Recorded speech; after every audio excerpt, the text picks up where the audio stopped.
많은 것들을 제자들에게 알려주셨습니다. 그것 중에서 가장 중요하다라고 말할 수 있는 것이 바로 성령에 관한 것입니다. 그래서 성령에 관한 예수님의 말씀은 14장에서부터 오늘 본문이 속한 이 16장까지 이어지고 있습니다.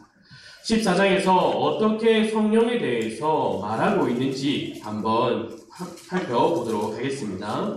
14장 26절입니다. 한번 다 같이 읽어보도록 하겠습니다. 시작.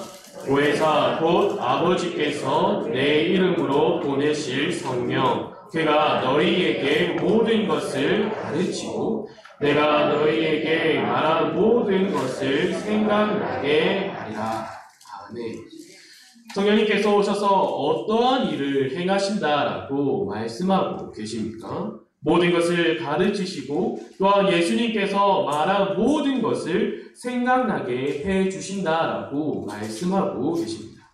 우리는 이 말씀을 듣고 예수님께서 이 땅에 오셔서 죽으시고 또한 부활하심을 통하여서 하나님의 뜻을 이루었지만 무지한 우리가 그것을 깨닫지 못한 것을 보고 성령을 보내어줘야겠다라고 생각하면 우리가 안 됩니다.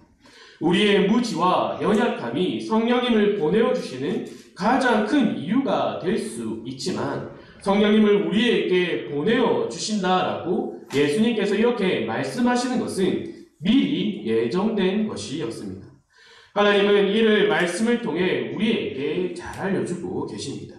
갈라디아서 4장을 한번 살펴보도록 하겠습니다. 갈라디아서 4장 4절과 5절을 함께 읽도록 하겠습니다. 시작.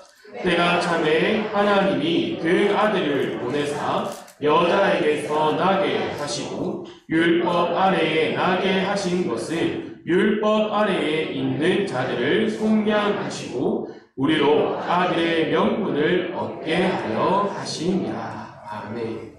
4절의 시작이 때가 차매입니다. 즉 하나님께서 예수님을 보내어 주시는 것을 미리 예정하셨다라는 것입니다. 그 예정에 따라서 예수님이 오셨으며 그로 인하여서 율법 아래에 있는 우리를 속량하시고 이제는 더 이상 죄의 종이 아닌 하나님의 그 아들의 명분을 얻게 하셨습니다. 그리고 이어지는 6절에서 이렇게 말씀하고 계십니다. 너희가 아들이므로 하나님이 그 아들의 영을 우리 마음 가운데 보내사 아빠 아버지라 부르게 하셨느니라. 아멘. 너희가 아들이므로 하나님이 그 아들의 영을 우리 마음 가운데 보내사 하나님께서 예정하신 대로 예수님을 보내시고 또 그 예정하신 대로 성령 하나님을 우리 가운데 보내어 주신다라는 거죠. 그래서 어떠한 목적이 있다라고 말하고 있습니까? 하나님을 아빠, 아버지라 부르게 하셨느니라. 바로 하나님을 아빠, 아버지라 부르도록 성령님을 우리에게 보내어 주셨다라는 것입니다. 하나님을 아빠, 아버지라고 부르는 것은 어떠한 의미일까요? 우리가 하나님과 아버지와 아들의 관계이기 때문에 아버지에게 원하는 것을 모두 구할 수 있다. 바로 이러한 뜻도 있지만 에베소서 1장에서는 성령님을 보내어 주셔서 우리가 하나님을 아빠, 아버지라 부르는 그 목적을 우리에게 더 자세히 알려주고 있습니다. 우리 함께 에베소서 1장 7절에서 14절까지 한번 다 같이 읽어보도록 하겠습니다. 시작. 우리는 그리스도 안에서 그의 은혜의 풍성함을 따라 그의 피로 말미암아 속량 곧 죄사함을 받았느니라. 이는 그가 모든 지혜와 총명을 우리에게 넘치게 하사 그의 뜻의 비밀을 우리에게 알리신 것이요 그의 기뻐하심을 따라 그리스도 안에서 때가 찬 경륜을 위하여 예정하신 것이니 하늘에 있는 것이나 땅에 있는 것이 다 그리스도 안에서 통일되게 하려 하시니라. 모든 일을 그의 뜻의 결정대로 일하시는 이의 계획을 따라 우리가 예정을 입어 그 안에서 기업이 되었으니 이는 우리가 그리스도 안에서 전부터 바라던 그의 영광의 찬송이 되게 하려 하심이라. 그 안에서 너희도 진리의 말씀, 곧 너희의 구원의 복음을 듣고 그 안에서 또한 믿어 약속의 성령으로 인치심을 받았으니 이는 우리의 기업의 보증이 되사 그 얻으신 것을 속량하시고 그의 영광을 찬송하게 하려 하심이라. 아멘. 이 에베소서에서도 하나님께서 예수님과 성령을 보내어 주신다라는 것을 미리 예정된 것이다라고 말해주고 있습니다. 그리고 성령님을 보내어 주셔서 아빠, 아버지라고 부르게 하신 그 목적이 14절에 분명히 나오고 있습니다. 이는 우리 기업의 보증이 되사 그 얻으신 것을 속량하시고 그의 영광을 찬송하게 하려 하심이라. 그의 영광을 찬송하게 하시기 위하여서 성령님을 우리에게 보내어 주시고 그 성령으로 인하여서 하나님을 아빠, 아버지라고 우리가 부를 수 있도록 만들어 가신다라는 겁니다. 오늘 본문에서 예수님께서는 내가 아버지께로부터 너희에게 보낼 보혜사 그리고 그 진리의 성령을 우리에게 보내어 주실 것이라는 것을 분명하고도 정확하게 말씀하고 계십니다.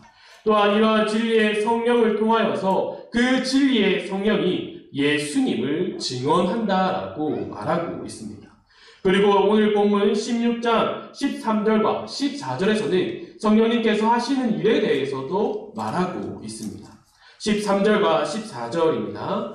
그러나 진리의 성령이 오시면 그가 너희를 모든 진리 가운데로 인도하시리니 그가 스스로 말하지 않고 오직 들은 것을 말하며 장래의 일을 너희에게 알리시리라. 그가 내 영광을 나타내리니 내 것을 가지고 너희에게 알리시겠음이라. 아멘. 여기까지를 우리가 한번 정리를 해보면 하나님께서 미리 예정하셔서 예수님과 성령님을 우리에게 보내어 주셨습니다.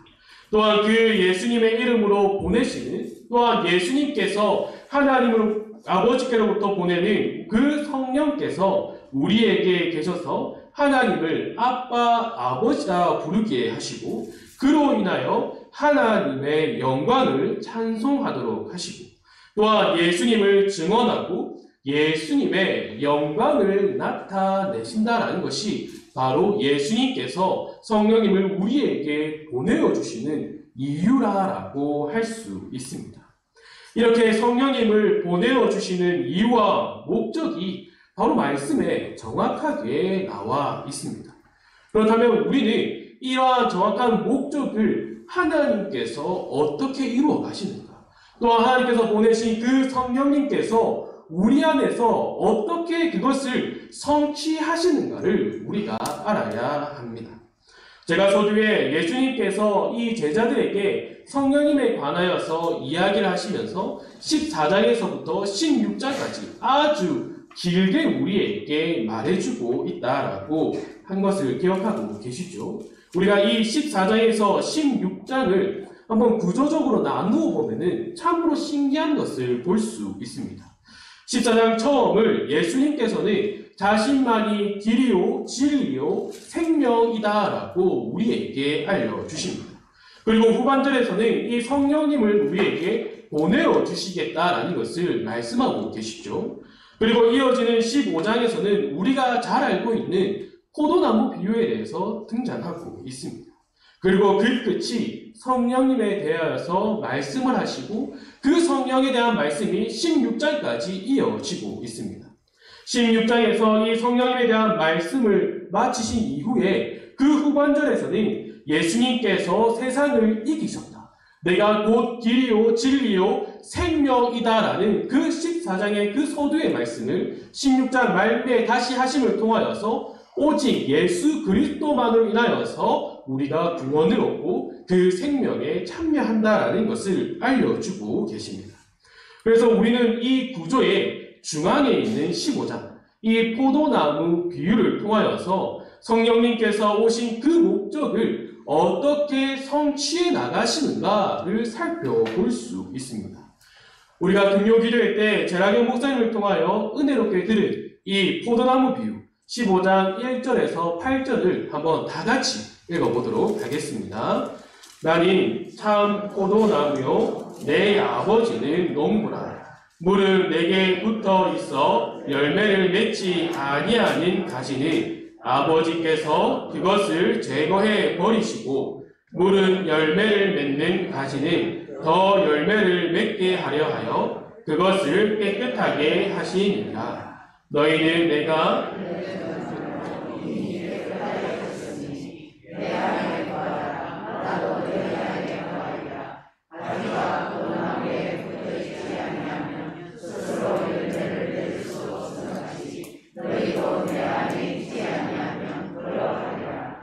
나는 포도나무요 너희는 가지라. 그가 내 안에 내가 그 안에 거하면 사람이 열매를 많이 맺나니 나를 떠나서는 너희가 아무것도 할 수 없습니다.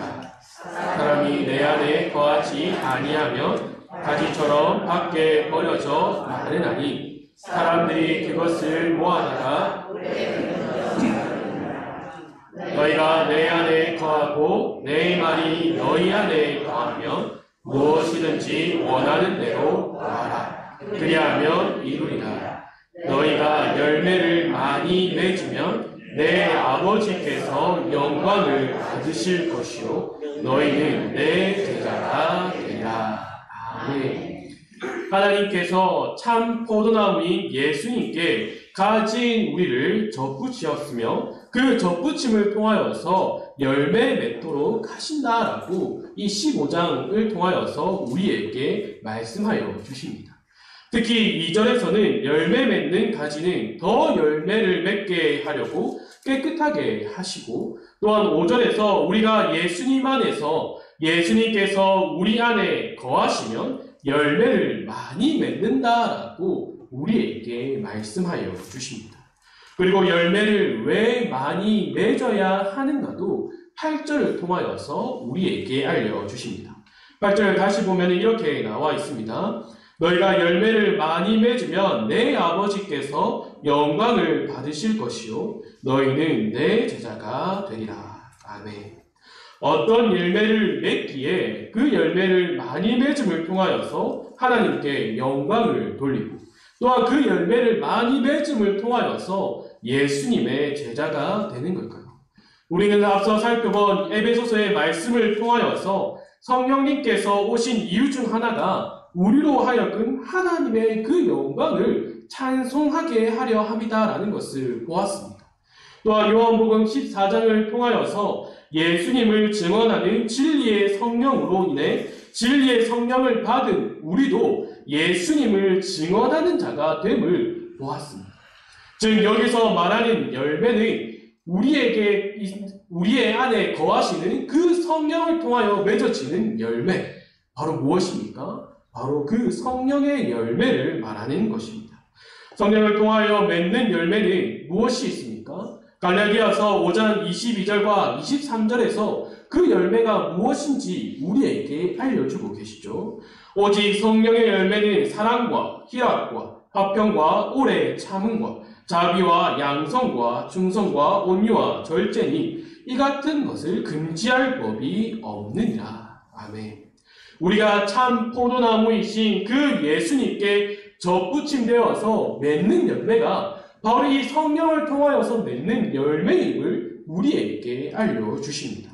사랑과 희락과 화평과 오래 참음과 자비와 양성과 충성과 온유와 절제, 바로 이것이 우리가 맺어가는 열매라고 말할 수 있습니다. 그리고 이 열매를 많이 맺을 수 있도록 농부이신 그 하나님께서 가진 우리를 깨끗하게 하신다라고 15장에서 말하고 있는 것이죠. 죄의 본성이 여전히 남아있지만 그리스도의 의로 인하여서 우리를 의롭다라고 하나님께서 말씀하여 주신다라는 겁니다. 또한 이렇게 많은 성령의 열매를 맺게 하시는 이유가 가진 우리의 어떠한 그 유익을 위하여서가 아님을 우리는 알아야 합니다. 농부이신 하나님을 위해서입니다. 우리를 위하여서 그 열매를 맺는 것이 아니라 하나님을 위하여서 열매를 맺어간다라는 것을 우리는 알아야 합니다. 바로 하나님의 영광을 찬양하기 위하여서 우리는 열매를 맺어가야 합니다.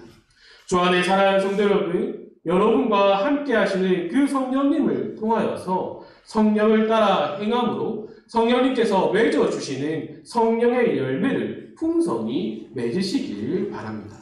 그리고 이것이 우리에게 주어진 복임을 알기 원합니다. 오늘은 우리가 풍성한 어묵백가를 주신 그 하나님께 감사를 드리는 날입니다. 이날에 우리가 먹고 마시는 것뿐만 아니라 바로 우리가 함께 나누었던 이 영적인 열매, 성령을 통하여서 맺게 되는 그 성령의 열매를 풍성하게 맺도록 복을 내려주시는 하나님께 더욱 감사드리는 날이 되어야 합니다. 더 바라는 것은 감사의 이유가 내 삶이 풍족해져서, 내 삶이 정말로 풍족해서 하나님께 감사를 드리는 것이 아니라 풍족하지 않을 때에도 하나님께 감사드리는 삶을 살아가시길 바랍니다. 하박국 3장 17절과 18절에서는 바로 이 감사의 삶이 어떠한 것인가에 대해서 우리에게 보여주고 있습니다. 우리 한번 다 같이 한번 읽어보도록 하겠습니다. 시작. 비록 무화과 나무가 무성하지 못하며 포도나무에 열매가 없으며 감람나무에 소출이 없으며 밭에 먹을 것이 없으며 우리의 양이 없으며 외양간에 소가 없을지라도 나를 여호와로 말미암아 즐거워하며 나의 구원의 하나님으로 말미암아 기뻐하리로다. 아멘. 무화과가 풍성하지 않아도 포도나무에 열매가 없어도 감람나무에 소출이 없어도 밭에 먹을 것이 없고 외양간에 소가 없어도 우리가 즐거워하고 또한 감사할 수 있는 이유가 구원의 하나님이기 때문입니다. 이 구원의 하나님으로 말미암아서 즐거워하는 감사의 삶을 살아가는 것이 중요하다라는 것을 우리에게 알려주십니다. 우리는 이 구원의 하나님으로 인하여서 길과 진리이고 또한 생명이신 그 예수 그리스도께 접붙임된 자들입니다. 그리고 예수님께서 보내주시는 그 성령께서 우리 안에 계심으로 우리가 구원의 하나님으로 인하여 예수님께 접붙임된 자임을 깨닫게 하여 주시고 또한 하나님과 예수님을 더욱 알아가고 닮아가도록 만들어 가십니다. 바로 그것이 열매로 맺어지고 그 열매로 나타난다라는 거죠. 이것이 예수님께서 성령님을 우리에게 보내어 주시는 이유입니다. 바로 우리 스스로 이 열매를 맺을 수 없기 때문이죠. 우리 스스로 그리스도를 알아가고 하나님을 알아가고 닮아갈 수 없기 때문에 우리에게 이 성령님을 보내어 주십니다. 그 누구도 스스로 하나님을 알아가고 예수님을 알아가고 닮아가는 자가 없음을 우리는 깨달아야 합니다. 이 일을 위하여서 바로 성령님께서 오늘 우리와 함께 하신다라는 겁니다. 그 예수님께서 보내주시는 성령님이 우리 안에 거하셔서 일하시는 것이 바로 하나님을 알게 하시고 예수 그리스도를 알게 하시고 그분들을 닮아가도록 하는 것이 바로 그 성령의 일이다라는 것입니다. 우리가 이것을 깨닫는다면 늘 감사의 삶을 살아갈 수밖에 없습니다. 우리 스스로는 아무것도 할 수 없고 우리는 여전히 죄의 본성이 가득하지만 그 참 포도나무이신 그 예수님께 접붙임되어서 열매를 풍성하게 맺어가고 그 풍성한 열매를 맺게 하시는 분이 우리 안에 거하시는 그 성령님을 깨닫는 순간 우리는 감사할 수밖에 없다라는 것이죠. 나에게 주어진 다른 무엇을 인하여서 감사한 것이 아니라 내가 풍족히 누리고 있는 그 여러 가지 곡식과 열매와 다른 어떤 삶의 환경 때문에 감사하는 것이 아니라 그 감사의 이유가 우리 안에 있는 성령님으로부터 시작되며 그 성령님을 보내주신 예수님과 또한 그 모든 것을 예정하신 그 하나님만을 통하여서 우리가 감사의 삶을 살아갈 수 있다라는 것을 오늘 말씀하여 주십니다. 사랑하는 성도 여러분, 이것이 추수감사절을 우리가 기념함으로써 우리가 감사드리는 이유임을 우리는 알아야 합니다. 단순히 우리에게 있는 다른 어떠한 것으로 감사드리는 것이 아니라 우리가 살아갈 수 있는 이유, 우리가 돌아보니 우리에게 주어진 그 풍성한 복과 그 은혜보다도 우리를 붙여주신, 우리를 부르시고 우리를 택하시고 미리 창세 전에 그 예배하신 하나님으로 인하여서 우리는 참된 감사의 삶을 살아가야 한다는 것이요. 이 참된 감사의 삶을 살아갈 수 있도록 깨닫게 하시는 분이 바로 성령님이십니다. 그 성령님이 우리 안에 거하심을 통하여서 우리는 그 아버지께 영광을 돌릴 수 있습니다. 그 영광을 바라보며 찬양할 수 있으며 예수님의 참된 제자가 될 수 있다라는 것이요. 그래서 우리는 더욱 성령님께 붙들려야 합니다. 내 자신의 생각과 뜻에 붙들려서 하루하루를 살아가는 것이 아니라 그 예수님께서 보내어주신 그 성령님에 붙들려서 우리가 매일의 삶을 살아가야 한다는 겁니다. 사랑하는 성도 여러분, 세상에 붙들리지 아니하고 성령님께 붙들리시기 바랍니다. 매일매일 그 성령님과 함께 하심을 통하여서 다른 어떠한 일들보다 그 성령님을 통하여서 나오는 그 감사를 하나님께 드리며 예수님을 더욱 찬양하며 매일의 삶을 감사의 삶을 살아가는 우리 성령에 붙들린 성도들이 되기를 간절히 소망합니다. 아버지 하나님 감사합니다. 하나님께서 창세전에 작정하신 대로 미리 그 예정하신 대로 예수님의 이름으로 성령님을 우리에게 보내어 주셨습니다. 우리가 성령님께 붙들려서 성령을 따라 행하며 성령의 인도하심에 따라서 진리이신 예수님 가운데 거하며 풍성한 열매를 맺게 하시고 그 열매를 통해 하나님께 영광을 돌리며 예수님을 더욱 닮아가는 참된 제자가 되도록 우리를 인도하여 주시길 간절히 원합니다. 우리가 이것을 위하여서 늘 성령님을 구하며 그 성령님께 붙들린 자 되도록 늘 기도할 수 있도록 우리를 붙들어 주시옵소서. 이 모든 것 예수님의 이름으로 기도드립니다. 아멘. 우리 함께 찬